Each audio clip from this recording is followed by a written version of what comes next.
الرحیم۔ قال اللہ تبارک و تعالی فی کلامہ المجید بسم اللہ الرحمن الرحیم۔ بقیت اللہ خیر لکم ان کنتم مؤمنین۔ وقال رسول اللہ صلی اللہ علیہ وآلہ وسلم من مات ولم یعرف امام زمانہ مات میتۃ جاہلیہ۔ مل کر بآواز بلند صلوات۔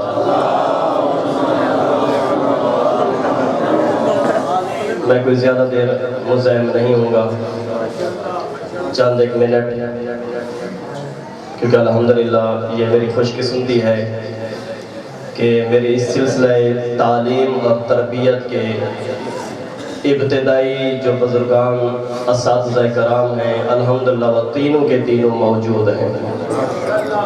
میں انشاءاللہ ان کے حق میں دعا کرتا ہوں مولانا بشیر صاحب اللہ تعالیٰ ان کی توفیقات خیر میں اضافہ فرمائے، مولانا خدا بخش صاحب اللہ تعالیٰ ان کو بھی صحت و سلامتی عطا فرمائے، اور ہماری خوش قسمتی یہ ہے کہ اس سلسلہ تعلیم کے میرے تیسرے استاد اور حقیقی مربی اللہ تعالیٰ ان کو جزائے خیر عطا فرمائے، علامہ قاضی شبیر حسین علوی صاحب۔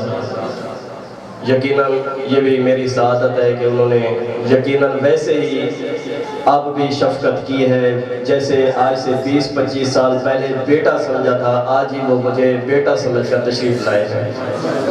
اللہ تعالیٰ ان کو جزائے خیر دے اور اللہ تعالیٰ ان کو صحت و سلامتی عطا فرمائے۔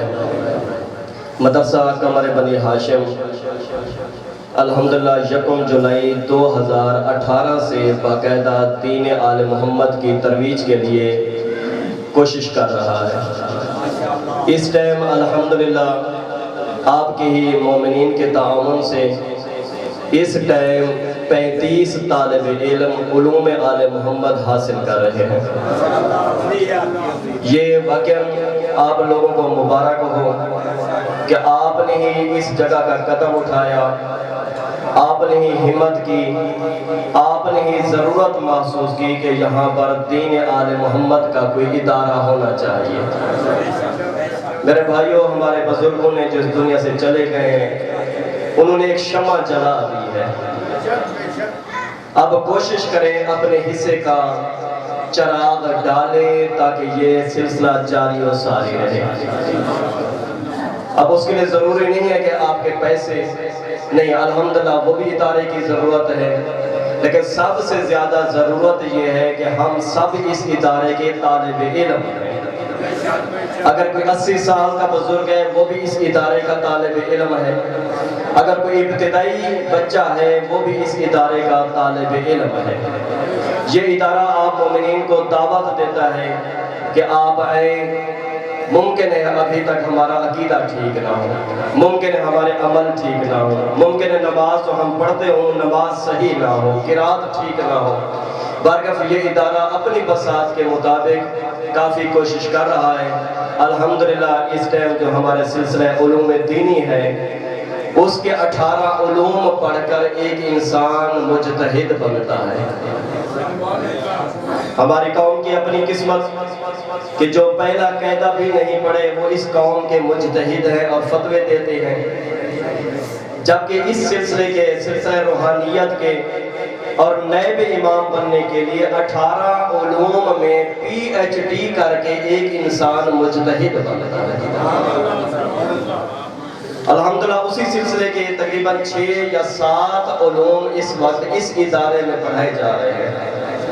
علم صرف ہے، علم نحو ہے، علم منطق ہے، علم کلام ہے، علم احکام ہے، قرآن و تجوید ہے، تاریخ ہے۔ ابھی بھی ہمارا سلسلہ 10-12 دن سے امام زمان علیہ السلام کی معرفت کے حوالے سے جو 30-35 طالب علم ہمارے پاس آتے ہیں ان کو اپنے مولا اور آقا کی معرفت کے لیے جو کچھ ہمارے پاس ہے وہ ہم دیتے ہیں۔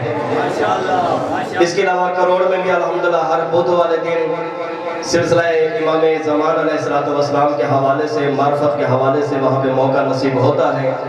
وہاں پر بھی برگر یہ ادارہ آپ کا اپنا ادارہ ہے، ہر ممکن کوشش کریں اس کے ساتھ تعاون کریں۔ 35 طالب علم جس میں سے 7-8 طالب علم دور کے ہیں، لیا، فتح پور، دین پور، جھوک جعفر شاہ، کروڑ، ان کا قیامت و عام آپ کے ذمہ ہے۔ آپ مہمان نواز ہیں، لیکن کبھی یہ افسوس لگتا ہے کہ کوئی آ کر پوچھتا ہی نہیں ہے کہ طلاب عزیز کا کیا حال ہے۔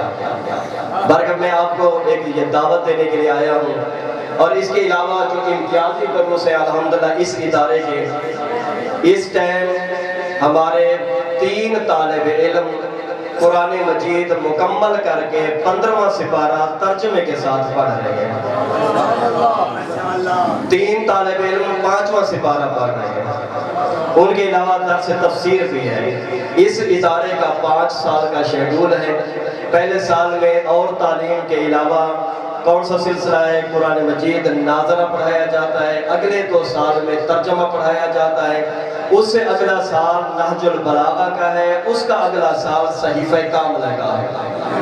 یہ ہمارے آپ کے ہی بچے ہیں، اور میں آپ کے خادم ہونے کی حیثیت سے جو سلسلہ جہاں پہ چل رہا ہے اسی کو ہی بیان کر رہا ہوں۔ ان کے علاوہ ہر شب جمعہ اپنے عزیزان کو فن خطابت ہم سکھاتے ہیں۔ جو کچھ ہمارے پاس ہے ذرا کسی اور بزرگ کو دعوت دیتے ہیں، زحمت کرتے ہیں، وہ آتے ہیں اور اپنے علوم سے ان عزیزان کی خدمت کرتے ہیں۔ اور یہ عزیزان الحمدللہ اس ٹائم 3-4 طالب علم ایسے ہیں کہ جو الحمدللہ منبر تک پہنچے ہوئے ہیں۔ یہ بھی آپ کی قوم کی خوش قسمتی ہے کہ آپ کی ہی قوم کے بچے جب انشاءاللہ ایسے اداروں سے کامیاب ہو کر آئیں گے، آپ کی مساجد بھی آباد ہوں گی اور یہ امام بارگاہ بھی آباد ہوں گی۔ آپ کا مرکز اور محور دینی مدارس ہے، وہیں پر اپنے بچوں کو بھیجیں، دین آل محمد کی تعلیم کے لیے بھیجیں۔ الحمدللہ اس ٹائم بھی ان علاقوں سے تقریباً 22-23 طالب علم، جن میں الحمدللہ 5 طالب علم ایم اے کے سٹوڈنٹ ہیں، 1 ایف اے کا ہے، 13 جو ہے نامی اور 10ویں کے طالب علم ہیں، اس کے علاوہ اور طالب علم بھی موجود ہیں۔ اور آپ کو معلوم ہے کہ یہ ادارہ پہلے دن سے ہی یہ خدمت کر رہا ہے کہ چاہے یہ انجینئر بنے، ڈاکٹر بنے، فوج کے کسی ادارے میں چلے جائیں، جہاں بھی جائیں دین آل محمد پر عمل کرنے والے ہی جائیں۔ مطلب کہ میں کہا کرتا ہوں کہ اگر ہمارے پاس کوئی انسان کسان بھی ہے، کھیتی باڑی بھی کر رہا ہے، اسے بھی معلوم ہونا چاہیے میں کیا کاشت کر رہا ہوں، آیا حلال کاشت کر رہا ہوں یا حلال کاشت نہیں کر رہا ہوں۔ یہ تب ہوگا جب ہم ان اداروں کے قریب آئیں گے، وہیں سے ہمیں پتہ چلے گا کہ کہاں پر ہم حلال کر رہے ہیں، حرام کھا رہے ہیں، حلال کھا رہے ہیں، کیا کچھ کر رہے ہیں، بلکہ یہ دینی مدارس سے ہماری خدمت کرتے ہوئے نظر آتے ہیں۔ آخری بات اور زحمت تمام کروں، بس عالم اور عابد میں فرق یہ ہے میرے بھائیوں۔ کتابوں میں ایک واقعہ ملتا ہے، ایک عابد تھا، بڑی عبادت کیا کرتا تھا، دن رات عبادت عبادت عبادت، لیکن اپنی عبادت کا بھی اسے علم نہیں تھا۔ ایک دن ایک بادشاہ نے کہا کہ میری نگاہ میں یہ عابد بافضیلت ہے۔ وزیر کہتے نہیں بابا یہ عابد نہیں ہے بلکہ یہ عالم بافضیلت ہے۔ دونوں کا امتحان شروع ہوا۔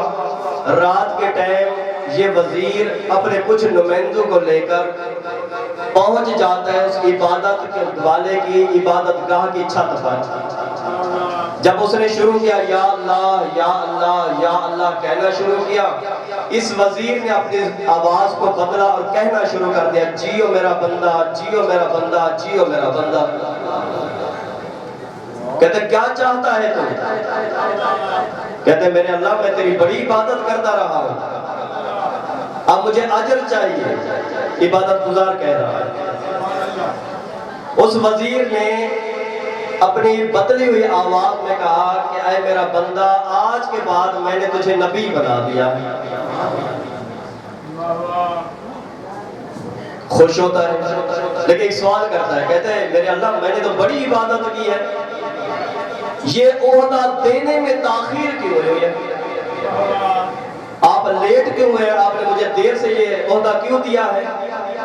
بلکہ وزیر نے دیکھ لیا کہ اس کا ایمان عقیدہ کتنا ہے اپنی عبادت کے بارے میں، اپنے رب کے بارے میں۔ اسی رات پہنچ جاتے ہیں عالم کے پاس، اس کی بھی چھت پہ پہنچ کر یہی سوال کیا۔ اس نے جب قلم اٹھایا کوئی مسئلہ مشکل پیش آیا، اللہ سے مدد طلب کی، وہاں پر بھی اس نے کہنا شروع کیا، جیو میرا بندہ کیا کہنا چاہتا ہے؟ کہتے فلاں مسئلہ ہے، آپ میری مدد کریں میرے اللہ۔ تو وہ کہتا ہے کہ میں آیا ہوں تیرا رب اور تجھے امام بنانے کے لیے آیا ہوں، اور عہدہ نبوت دینے کے لیے آیا ہوں۔ عالم تھا نا، کہتے ہیں نہ ہی اللہ کے فرشتے جھوٹ بولتے ہیں، نہ ہی اللہ نے اپنے آخری نبی کے بعد کسی کو نبی بنانا، کیونکہ عالم تھا، وہ فقط عبادت گزار تھا، عابد تھا۔ صبح سویرے کچہری لگ گئی، بادشاہ نے کہا کہ سب لوگ آ جائیں، سب آئے، وہ عبادت گزار جس کو نبوت کا عہدہ ملا تھا وہ نہ آیا۔ بادشاہ نے دیکھا عالم بھی آیا ہوا ہے، سب آئے ہوئے ہیں، لیکن وہ عابد نہیں آیا۔ بلایا جاتا ہے، کیوں نہیں آیا؟ کہتے ہیں بادشاہ سے جا کر کہہ دو رات سے میں نبی بن چکا ہوں، وہ میرے پاس چل کر آئے۔ توجہ کی ہے میرے بھائی؟ اب علم کی کتنی فضیلت ہے۔ آیت اللہ علی خامنئی جو رہبر ہے اسلام کے، ان کے بقول جب ان سے سوال کیا جاتا ہے قبلہ صاحب اگر آپ کو معلوم ہو جائے کہ آپ کی زندگی کے فقط 5 منٹ باقی ہیں، آپ کون سا کام انجام دیں گے؟ شاید سوچنے والا یہی سوچا گا عبادت کریں گے، استغفار کریں گے، توبہ کریں گے۔ تو انہوں نے فرمایا اگر مجھے معلوم ہو جائے میری زندگی کے فقط 5 منٹ باقی ہیں، میں پھر بھی علوم آل محمد کو حاصل کروں گا۔ توجہ فرما رہے ہیں میرے بھائی؟ ممکن ہے کوئی بزرگ ہے مجھے کیا علم کی ضرورت ہے، مجھے کیا مدرسے کی ضرورت؟ اس لیے یہ ادارہ آپ کا اپنا ادارہ ہے۔ اور آخری بات عرض کر کے قبلہ صاحب کو زیب منبر کے لیے دعوت دیتا ہوں۔ میرے بھائیوں یہ ادارہ دینی اور دنیاوی تعلیم کا سلسلہ چلایا ہوا ہے۔ الحمدللہ بندہ ناچیز کی اساتذہ کرام کی محنت سے یہ سوچ تھی، اور جب یہاں پہ آیا تو معلوم ہوا اسلم خان مرحوم کی بھی یہی سوچ تھی۔ بلکہ قوم نے مجھے اس قابل سمجھا، میں آیا ہوں یہاں پہ خدمت انجام دے رہا ہوں۔ ہمارے پاس یہ جتنے بھی طالب علم ہیں پہلے ٹائم یہ سکول جاتے ہیں، دنیاوی تعلیم حاصل کرتے ہیں، شام کے وقت وہیں پر جو رہائشی طالب علم ہیں ہوٹل سے میس سے کھانا کھا کر یہ چلے جاتے ہیں اکیڈمی پڑھنے کے لیے۔ اکیڈمی کی بھی آپ کو سہولت میں عرض کر دوں، جہاں پر 2000 فیس ہے، وہاں کے مومنین ہمارے ساتھ اتنا تعاون کر رہے ہیں کہ ہمارے بچوں سے 500 فیس لے رہے ہیں کہ یہ کل قوم کا اچھا سرمایہ اس جگہ سے سامنے آئے۔ اور مومنین کا اتنا ہمارے ساتھ تعاون ہے کہ 1500 روپیہ فی بچہ رعایت کر رہے ہیں، حتیٰ کہ اس کے علاوہ بھی اس علاقے سے کچھ بچیاں ہیں، ہماری بیٹیاں ہیں، طبی خورد ہے، خود کروڑ ہے، وہیں سے بھی کچھ مومنین کے بچوں نے ہمارے ساتھ رجوع کیا ہے کہ قبلہ آپ کے پاس ایک سہولت موجود ہے، ہم غریب بچے ہیں، یتیم بچے ہیں، حتیٰ کہ مزدوری کرتے ہیں، اگر ہو سکتا ہے تو ہمیں بھی اکیڈمی کی سہولت مہیا کی جائے۔ بلکہ خدا ان کو توفیقات خیر میں اضافہ فرمائے، انہوں نے آدھی فیس اس ادارے کی وجہ سے معاف کر دی ہے۔ جو بہر کے بچے ہیں، جو ہمارے اپنے بچے ہیں، وہ 500 فیس دیتے ہیں، اور شام کے وقت رات کے وقت میں ہماری دینی تعلیم ہوتی ہے۔ حتیٰ کہ ہماری خوش قسمتی یہ ہے کہ اس علاقے سے ہی اس ٹائم 5 بچے ایم اے کر رہے ہیں، کوئی پی ایچ ڈی کر رہا ہے، کوئی ایم فیل کر رہا ہے۔ حتیٰ کہ میرے پاس 2 عزیز ایسے ہیں، نام لینا مناسب نہیں ہے، یقین مانے دن کو وہ سارا دن مزدوری کرتے ہیں۔ ایک دکان چلاتا ہے، پرچون کی اس کی دکان ہے، ایک کی گارمنٹس کی دکان ہے کروڑ میں، لیکن جب وہیں سے فارغ ہوتے ہیں تالا لگاتے ہیں دین آل محمد کو حاصل کرنے کے لیے 2 گھنٹے رات کو اگر تعلیم دین آل محمد حاصل کرتے ہیں، اور کھانا رات کو 10 بجے 11 بجے جا کر کھاتے ہیں۔ کہتے ہیں کھانا تو پھر بھی کھا لیں گے، یہ روحانی غذا کہاں سے ملے گی؟ بلکہ اس طریقے سے انشاءاللہ آپ مومنین کا تعاون، اور اس کے علاوہ اور بھی کافی سارے پہلے بھی عرض کرتا رہتا ہوں، میں زیادہ مزاحم نہیں ہوتا، انشاءاللہ ابھی اپیل کرتے ہیں قبلہ کعبہ استاد محترم علامہ غلام شبیر حسین صاحب سے کہ وہ تشریف لیں اور ہمیں اپنے بیانات